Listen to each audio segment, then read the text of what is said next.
오늘의 묵상의 말씀은 민수기 22장 2절에 있는 말씀 이하에부터 생각하도록 하겠습니다. 십볼의 아들 발락이 이스라엘 아모리인에게 행한 모든 일을 보았으므로 모압이 심히 두려워하였으니 이스라엘 백성이 많음으로 말미암아 모압이 이스라엘 자손 때문에 번민하더라. 미디안 장로들에게 이르되 이제 이 무리가 소가 밭을 풀을 먹은 같이 우리 사방에 있는 것을 다 뜯어 먹으리로다 하니 그때 십볼의 아들 발락이 모압 왕이었더라. 그가 사신을 부올의 아들 발람의 고향인 강가 부돌에 보내어 발람을 부르게 하여 이르되 보라, 한 민족이 애굽에 나왔는데 그들이 지면에 덮여서 우리의 맞은편에 거주하였고 우리보다 강하니 청하건대 와서 나를 위하여 이 백성을 저주하라. 내가 그들을 쳐서 이겨 이 땅에서 몰아내리라. 그가 복을 비는 자는 복을 빌고 저주하는 자는 저주를 받을 줄을 내가 알미니라. 아멘. 이스라엘 백성들이 이제 40년 광야 생활을 거의 마칠 즈음에 이제 모압 땅을 지나서 가나안 동편으로 이제 올라가는 그런 곳에 있습니다. 모압 동편의 아모리 족속을 이제 점령한 이후에 그 위에 이제 모압 땅을 통치하고 있는 이 발락이라고 하는 사람이 있었는데, 이 사람이 이 소식을 듣고 이들이 이제 이스라엘 백성들의 소식을 듣고 그들의 힘이 뭐 강한 것이라 생각을 하고 당시에 유명한 점쟁이였던 이 메소포타미아에 있는 그 발람이라고 하는 점쟁이를 초대해서 이스라엘 백성들을 저주하기를 원합니다.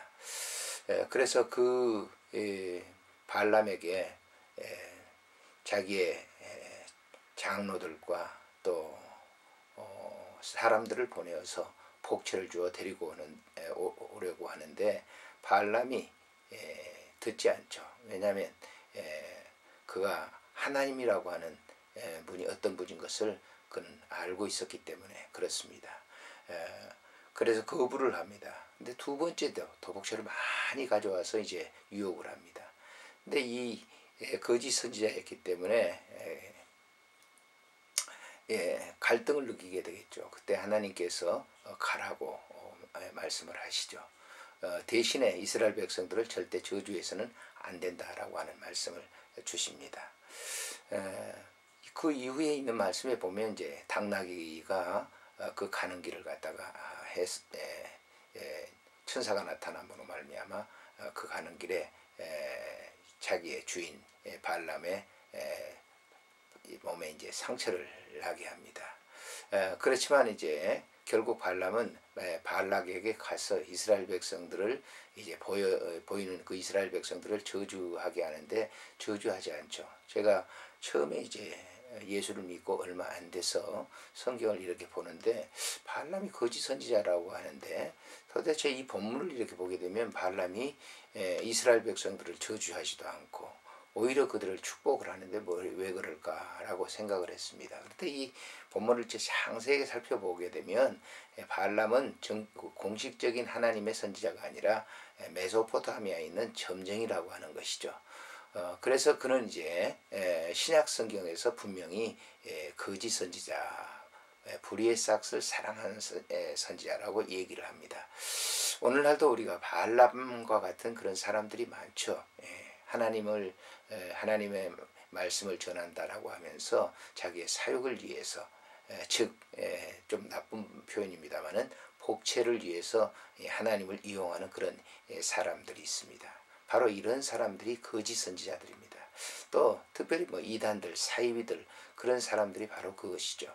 그들은 이제 하나님에 대해서 얘기를 하고 하나님을 뭐 안다고 하고 하나님 앞에 기도도 하고 하나님을 전하기도 하고 그러는데 사실은 그들은 자기의 목구멍을 위해서 자기의 그 입에 풀질을 하기 위해서 그런 그것들을 하는 경우가 굉장히 많습니다. 그래서 이 발람에 대해서 신약 시대에 예수님의 제자들 즉 사도들은 어떻게 얘기를 했는가. 대표적으로 이제 베드로를 들 수가 있는데요. 베드로는 이렇게 얘기를 합니다. 베드로후서 3장에 보면 15절에 이렇게 얘기합니다. 그들이 바른 길을 떠나 베드로전서 2장이죠. 2장 15절 그들이 바른 길을 떠나 미혹되어 부올의 아들 발람의 길을 따르는도다. 그는 불의의 싹을 사랑하다가 자기의 불법으로 말미암아 책망을 받되 말하지 못하는 나귀가 사람의 소리로 말하여 이 선지자를 미친 행동을 저지하였느니라. 이 사람들은 물없는 셈이요 광풍 밀려가는 양개니 그들을 위하여 캄캄한 어둠이 예비되었나니 그들이 허탄한 자랑의 말을 토하며 그릇되게 행하는 사람들에게 겨우 피한 자들을 음란으로서 육체의 정욕 중에서 유혹하는 자로다. 라고 베드로는 당시에 흩어져 있었던 모든 초대교회 성도들에게 이 편지를 보내고 있는 것을 볼 수가 있습니다. 그들의 행동을 갖다 미친 행동이라고 얘기를 하죠. 그리고 그들은 그러한 사람들은 물없는 샘과 같다 이렇게 얘기를 합니다. 다음으로 이제 유다서 같은 경우도 그렇습니다만 유다도 이렇게 얘기를 합니다. 11장 11절에 보면 화 있을진저 이 사람들이여 가인의 길을 행하였으며 싹을 위하여 발람의 어그러진 길로 몰려갔으며 고라의 피역을 따라 멸망받았도다. 그들은 기탄 없이 너희와 함께 먹으니 너희의 애찬의 암초요 자기 몸만 기르는 목자요 바람이 불려가는 물없는 구름이요 죽고 또 죽어 뿌리까지 뽑힌 열매 없는 가을 나무라고 이렇게 얘기를 합니다. 우리가 이 발람의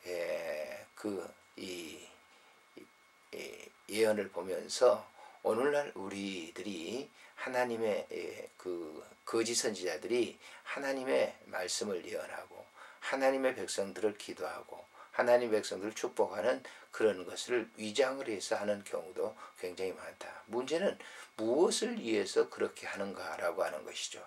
사실 우리가 하나님의 일을 하는 사역하는 사람들은 정말 초대교회 이 예수님의 제자들 그리고 사도들의 걸어갔던 발자취를 우리가 살펴봐야 합니다.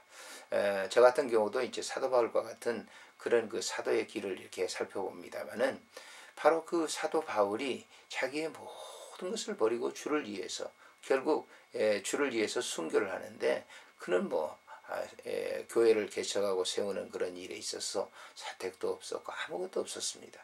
그러면서 그는 오직 복음만을 전했던 것을 볼 수가 있죠. 오늘날 우리가 이런 것을 보면서 우리가 거짓 선지자들, 이단들, 사이비들 보면서 우리 기존에 있는 기성 교회 사역자들이 다시 한번 자신을 살펴보는 그런 계기가 되어야 될 줄 압니다.